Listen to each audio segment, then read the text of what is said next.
첫 시간 주님께 안녕하세요. 대강교회 오은 목사입니다.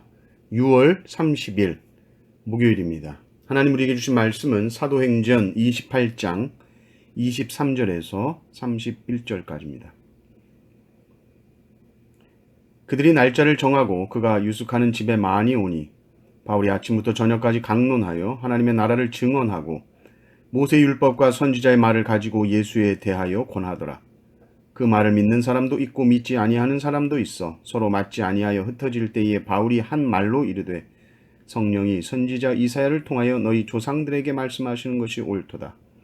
일러스되 이 백성에게 가서 말하기를 너희가 듣기는 들어도 도무지 깨닫지 못하며 보기는 보아도 도무지 알지 못하는도다.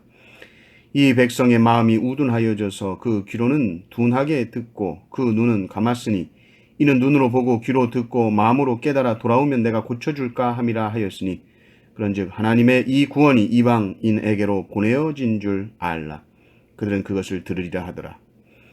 바울이 온 이태를 자기 셋집에 머물면서 자기에게 오는 사람을 다 영접하고 하나님의 나라를 전파하며 주 예수 그리스도에 관한 모든 것을 담대하게 거침없이 가르치더라.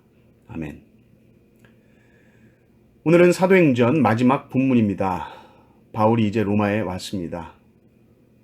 로마에 오기 전부터 힘든 일이 많았죠. 2년을 예루살렘에서 고초를 당했고 로마를 향한 이 배를 타고 하는 항해도 거의 6개월을 목숨을 걸고 왔습니다. 그리고 로마에 와서도 2년을 재판을 기다리며 집에 갇혀서 지냅니다. 우리 생각에는 바울이 굳이 로마를 고집하지 않고 자유롭게 소아시아 유럽 전역을 다니면서 복음을 전하는 것이 또 하나님 나라의 확장에 도움이 되지 않을까 생각합니다마는 하나님의 역사, 하나님의 나라가 확장되는 것은 우리의 생각과는 다릅니다. 에베소서, 골로새서, 빌립보서, 빌레몬서 같은 이 주옥 같은 말씀들이 다 감옥에서 쓰여진 편지들이죠. 지금 바울은 숙소에 갇혀있는 동안 계속해서 가르치고 설교하고 권면하고 있습니다. 23절 보니까 아침부터 저녁까지 강론했다 나옵니다. 그리고 그 내용은 하나님의 나라가 주제이고 구약을 가지고 예수님을 밝히 드러내는 말씀을 전합니다. 바울의 말씀을 듣고 믿는 사람도 있고 믿지 않는 사람들도 있죠. 바울이 믿게 하고 바울이 구원받게 하는 주체는 아닙니다. 믿게 하시는 분은 성령 하나님이시죠.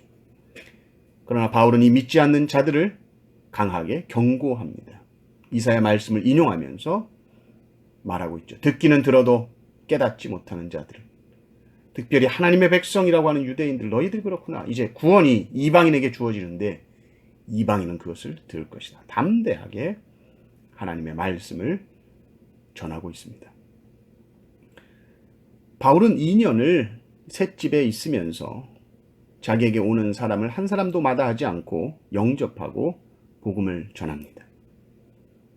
주제는 아까도 말씀드렸죠. 하나님의 나라와 예수 그리스도입니다. 그것을 담대하게 거침없이 가르칩니다. 조금도 부끄러워하지 아니하고 담대하게 또 무엇에도 꺼리끼지 아니하고 거침없이 하나님의 말씀을 가르치는 것이죠. 담대하게 거침없이.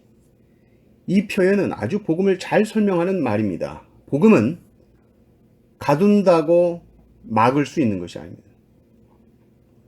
복음의 역사는 언제나 그랬습니다. 지금까지도 그렇습니다. 어느 나라에 복음이 들어갈 때 어서 오십시오 하는 그런 선교 역사는 없습니다.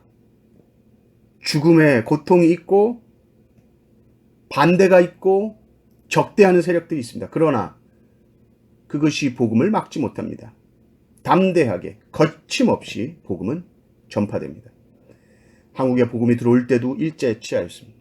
그 잔혹한 일제 압제에도 불구하고 감옥에 갇히면서 순교를 당하면서 여전히 복음은 전해졌습니다. 앞으로 주님 오실 때까지 우리는 이 복음을 붙들고 살 것입니다. 주님을 섬기면서 고난이나 환난이 없을까요? 우리는 장담할 수 없습니다. 그러나 주님의 복음은 무엇도 막을 수 없습니다.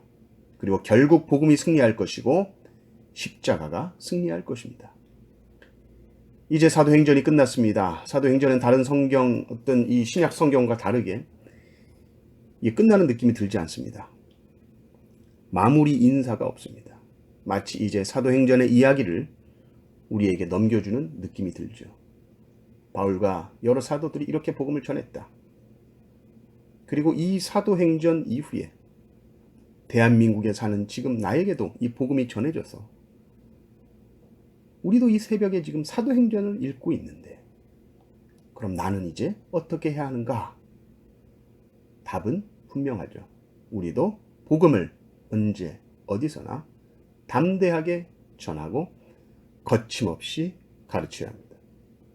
하나님께서 우리를 사용하셔서 이 사도행전이 이제는 우리의 삶을 통해 계속해서 써내려가 주시기를 주님의 이름으로 축원합니다.